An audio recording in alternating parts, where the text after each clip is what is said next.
বেলডাঙ্গাবাসীর জন্য বড়সড় সুখবর। দীর্ঘ প্রতীক্ষার অবসান ঘটিয়ে বেলডাঙ্গা গ্রামীণ হাসপাতালে শুরু হলো সিজারিয়ান অপারেশন পরিষেবা। আজ আনুষ্ঠানিকভাবে এই পরিষেবা উদ্বোধন করলেন বিধায়ক হাসানুজ্জামান। এর ফলে এখন থেকে প্রসূতি মায়েদের আর সিজারিয়ান অপারেশনের জন্য বহরমপুর বা অন্য কোনো বেসরকারি নার্সিংহোমে ছুটতে হবে না। ঘরের কাছে হাসপাতালেই মিলবে উন্নত পরিষেবা। বেলডাঙ্গা ও পার্শ্ববর্তী অঞ্চলের সাধারণ মানুষের দীর্ঘদিনের দাবি ছিল এই গ্রামীণ হাসপাতালেই যেন সিজারিয়ান অপারেশনের ব্যবস্থা করা হয়। সেই দাবিকে মান্যতা দিয়েই পরিকাঠামো উন্নয়নের পর আজ থেকে পথ চলা শুরু করলো এই বিভাগ। এদিন হাসপাতাল চত্বরে আয়োজিত একটি অনুষ্ঠানের মাধ্যমে ফিতে কেটে শুভ উদ্বোধন করলেন বিধায়ক। উপস্থিত ছিলেন সিএমওএইচ অন্যান্য বিশিষ্ট ব্যক্তিবর্গ। দেখেন, বেলডাঙ্গা মানুষের আশা ছিল, দাবি ঠিক বলা যাবে না, যেহেতু এটা পৌরসভার ভিতরে একটা বড় হসপিটাল, সেখানে তো স্বাভাবিক একটা সিজারিয়ান চালু হবে, এটাই তো মানুষের চাওয়া পাওয়া ছিল। বিশেষ করে আমরা বেলডাঙ্গার মানুষ বেশিরভাগই গরিব শ্রেণীর মানুষ, আমাদের সবারই ক্ষমতা থাকে না যে প্রাইভেটে যেয়ে চিকিৎসা করাবো। প্রাইভেটে একটা সিজার করাতে গেলে এখন 10-12-15 হাজার টাকা লেগে যায়। আমরা সেটা সরকারি হসপিটালে আগামী দিন করব, এটাই মানুষের কাছে সবথেকে বড় পাওনা।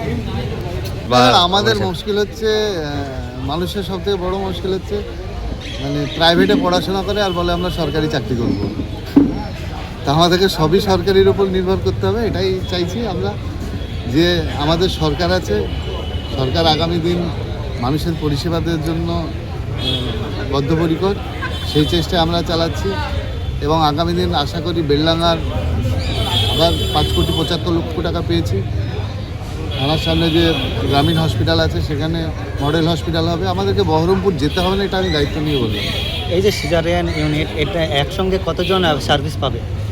দেখেন, সিজার তো একটা করে হয়, একটা করে হবে সিজার। আমাদের তো পরপর যেদিন যটা হবে সেটা করা হবে। সার্জেন এখন 3টে আছে, 3টে তো মিনিমাম লাগবেই 24 ঘন্টা সার্ভিস দেওয়ার জন্য। তাহলে 1 তারিখ আমাদের দেখেন, এই নিয়ে কোনো রকম আপনারা ভাববেন না যে আমরা যেটা সিজার চালু করবো এখানে, এই সিজার দীর্ঘদিন না, যতদিন এই হসপিটাল থাকবে সিজার চলবে। এবং আস্তে আস্তে এটা দেখেন, আজকে আমরা বিধায়ক আছি, আগামী দিন অন্য কেউ হয়তো আসতে পারে, এটা তো সময় মানুষ ঠিক করে। যে আসবে, যখনই আসবে, আগে যেমন এই হসপিটাল আমাদের তখন বামফ্রন্টের আমলে তিমিরবাবু করেছিলেন, বাস্তব যেটা সেটাকে মানতে হবে। তিমিরবাবু করেছিলেন, উনি কাজ করেছিলেন, মানুষের মনে ছিলেন, এখনও তাকে মানুষ মনে রেখেছে। আগামী দিন আমরাও চেষ্টা করছি যে এমন কিছু কাজ করে যাব যাতে মানুষ মনে রাখে। এটাই আমরা ইলেকট্রিক চুল্লি করলাম, মডেল হসপিটাল করছি। আমরা আগামী দিন 1 বছরের ভিতরে প্রত্যেকজনের বাড়িতে টাউনে বাড়িতে জল দেবো। আগামীতে তাহলে বলছেন বেলডাঙ্গার মানুষ আর বহরমপুর ছুটতে হবে না? একদম না, সব রকমের পরিষেবা আমরা চাইছি। আমরা বহরমপুর প্রশাসনিক কাজে হয়তো যেতে পারি, কিন্তু আমরা স্বাস্থ্য বলুন বা আমি যেমন ভাবতা কলেজের ব্যাপারে অনেক কথা হয়, আমি দুটো কথা বলি।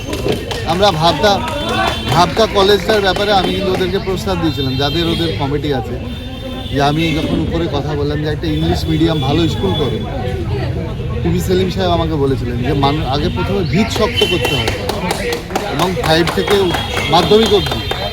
আমি ওনাদেরকে প্রস্তাব দিয়েছিলাম যে বেলডাঙ্গার এত শর্ট জায়গা, এখন বেলডাঙ্গার 50% ছেলে ভর্তি হচ্ছে না বেলডাঙ্গা কলেজে, অনার্সের সিট ফাঁকা পড়ে আছে। তারপরেও তার একটা কলেজ দেওয়া, একটা কলেজের পরিকাঠামো মানে কোটি কোটি টাকার ব্যাপার, তাদের মাইনে থেকে আরম্ভ করে সব কিছু। তো আমরা ওনাদেরকে প্রস্তাব দিয়েছিলাম, ওরা বলেছিল ভেবে দেখবো। তো এই একটা জিনিসই থেকে গেছে, সেটার জন্য আগামী দিন হয়তো লড়াই চালাবো, চেষ্টা করব যদি কিছু ওই জায়গাটায় কিছু একটা ভালো কিছু প্রজেক্ট করতে পারি আগামী দিন। বেলডাঙ্গা সার্কেলে কিন্তু পেশেন্ট অনেক বেশি, একদম। সেই নিরীক্ষে এই নতুন হসপিটালে যে সিজার চালু হলো, যোগান দেওয়া কতটা সম্ভব হবে? দেখুন, একটা কথা বলি, আমাদের বেলডাঙ্গা এমন একটা জায়গা, এখানে টোটাল রেজিনগর বিধানসভাটা এখানে চিকিৎসা হয়, 9-র 4টে অঞ্চল আছে, তাছাড়াও এখানে আসে। এবং আমার বেলডাঙ্গা আছে, টাউন থেকে আমাদের গ্রামগঞ্জ যেগুলো আছে সবটাই আমাদের এই দুটো হসপিটালের উপর নির্ভর। এখানে চাপ আছে, আমরা নতুন হসপিটাল হয়ে গেলে আমাদের সেটাও 2 বছরের ভিতরে হয়তো আমাদের কমপ্লিট হয়ে যাবে, তখন চাপমুক্ত আমরা হয়ে যাবো। আগামী দিন বেলডাঙ্গার চিকিৎসার ক্ষেত্রে চাপমুক্ত হয়ে যাবে।